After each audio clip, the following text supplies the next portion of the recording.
In our lives, we are constantly being measured, rated, and ranked. It starts on the playground. Either you picked first, last, or not at all. It continues throughout school, where you're tested on the knowledge that you have gained, if you're a good classmate or not. And today, the social media will for sure let you know if you're liked or not. We are constantly being exposed for feedback from others, which may form us to what we become or not become. No wonder our heartbeat goes fast when we hear the word feedback. This is a sound of someone receiving feedback.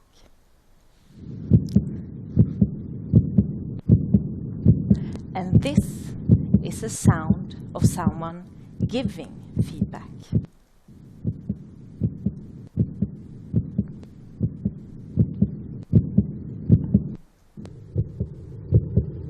Can you hear the stress? Can you feel how your shoulders are moving up to your ears in a sort of a freeze mode? And I do believe that this tension that feedback creates is not the best foundation for performance. We do feel uncomfortable with feedback, and as leaders and employees, we know it's hard to give and it's even harder to receive. In fact, it's so well known that we have developed different methods and formulas. And in leadership trainings, we learn that we need to practice a lot, because even with the methods, it's so hard to get it right. One of the reasons why it is so hard is our brain. In the Stone Age, our brain was formed to make us stay alive and to protect us. It gave signal to our body to either fight or flight. And here we are, living in 2018, in this fast-changing world with a lot of information around us. But our brain is still the same. So in order to survive, we need to sort the information and we need to box it in so that we know if we should fight or if we should fly. And it's like when you enter a room with a lot of people that you don't know, who are you most likely to go to? Well, your brain will scan the room and it will tell you to go to the ones that look the most like you. It will use information, perception, biases, stereotypes, and beliefs that you have on your inside to judge if it's right or if it's wrong, if you like or if you dislike. And now you probably think that, no, that's not me. I'm not that kind of a person. I'm so open-minded and I'm not using stereotypes. Well, at least I thought so about myself. But we can test this easily. So if I say, new at work, what is the first picture that comes to your mind? New at work. Well, probably you are picturing a 20 to 25-year-old boy or a girl. But in fact, it could be a 50-year-old man or a woman. And if I say a hockey team, you're probably picturing this, group of really big, strong guys, perhaps missing a tooth or two. But in fact, it could be a group of strong girls. And when I say mechanical engineer, you're most likely not picturing me. And I have another good idea, another good example of this. The other day, we had a diversity and inclusion workshop. And afterwards, we gathered and we cooked some Indian food. We were mixed teams and, we had a lot of fun. Then we went to the table to eat. And after like 10 minutes, one of the participants said, "But hey, do you see how we are seated?" And we looked around and we could clearly see that on one side of the table, we were only women.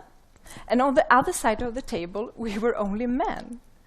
And that is how our Stone Age brain works. So in feedback, people to people, we tend to rely on our Stone Age brain and the judgment that we make. But if we look at feedback from a strictly system perspective or a strictly technical perspective, we can define it as something that exists between different parts when each part affects the other one. And we are very careful with the cause and effect between the different parts. In fact, we state that we need to see the whole system before looping the feedback. Otherwise, this system will fail. And it's like the accelerator in your car and the speedometer. You know, when you push the accelerator, the speedometer will increase, letting you know to either release or push the accelerator even more, depending on how fast you want to go. And then the speedometer will decrease or increase. And this will continue in a very clear cause and effect feedback loop for this system not to fail. But in feedback, people to people, we see it in one direction, and we rely on one person's judgment based on that person's perception, information, stereotypes, biases, and beliefs. What could possibly go wrong? I mean, who am I to judge if you're right or if you're wrong? Can I alone see the whole system? And I believe that Albert Einstein, he said it so well. He said something like, everybody is a genius.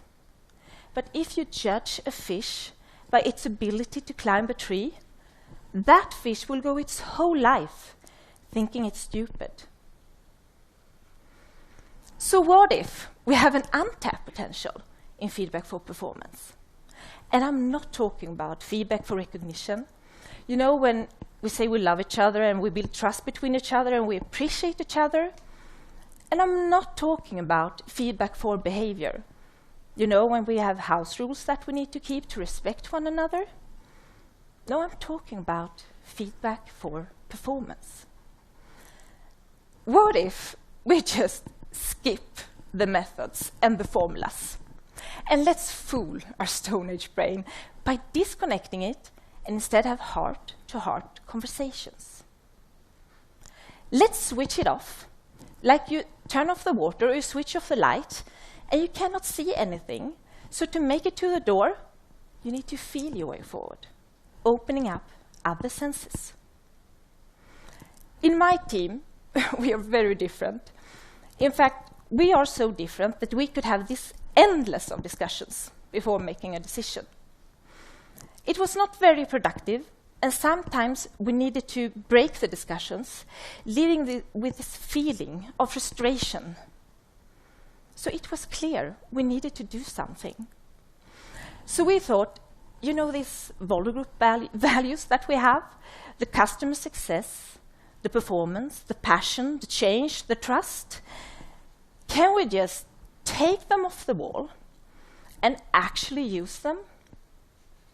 Let's pick one Volvo Group value that means the most to us as individuals. And luckily, I have this very brave team. Because to share your soft side, you need to be brave and perhaps a little bit vulnerable. So we did, and it shows that we pick 4 different values, meaning that we see things from 4 different perspectives. In practice, we can now use this when, for example, making a decision. We just go around the table, allowing our different values to make a judgment on the issue. And we have found out that it's much easier to listen openly to each other when you know the value behind the reasoning. And we can now, together, take a combined decision, seeing a bigger part of the system. And we don't use any feedback methods or formulas. We just hack our brain and talk to our values. So instead of giving you feedback, I would like to ask for your value, or your skill, or even better, your superpower. Because after all, I just want us to win. And I cannot see what superpower you have just by looking at you. And I want to bring the best out of you. So instead of telling you what to do, I would like to ask, how can I help? And it's like this guy. You know Spider-Man, or his alias is Peter Parker? He is so afraid to not fit in that he hides his superpower. And that will never give us a dream team that we want. And as all superheroes, we all have our Achilles heels. And in fact, that Achilles heel could be someone else's superpower. So I just need to find other superheroes with other superpowers so I can complement Spider-Man. I want to bring out the dream team. And it is a team perspective, because if I as a leader only optimize one person or develop one person, we will only be as good as that person. But if we instead combine our different strengths and develop as a team, we will beat the competition and we will win. And it doesn't have to stop with my team or your team. Let's step out from our department boxes and let's connect to each other and our different dream teams. So tomorrow, when we go to work, I want us to feel we are real. We make mistakes. We say, I'm sorry.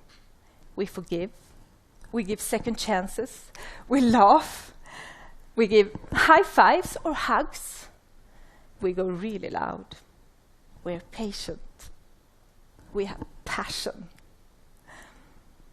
I want to win, don't we all? Let's be real for each other and not hide. Let's see beyond the boxes and the stereotypes. And let's be this dream team and this great company that only we can be. Thank you.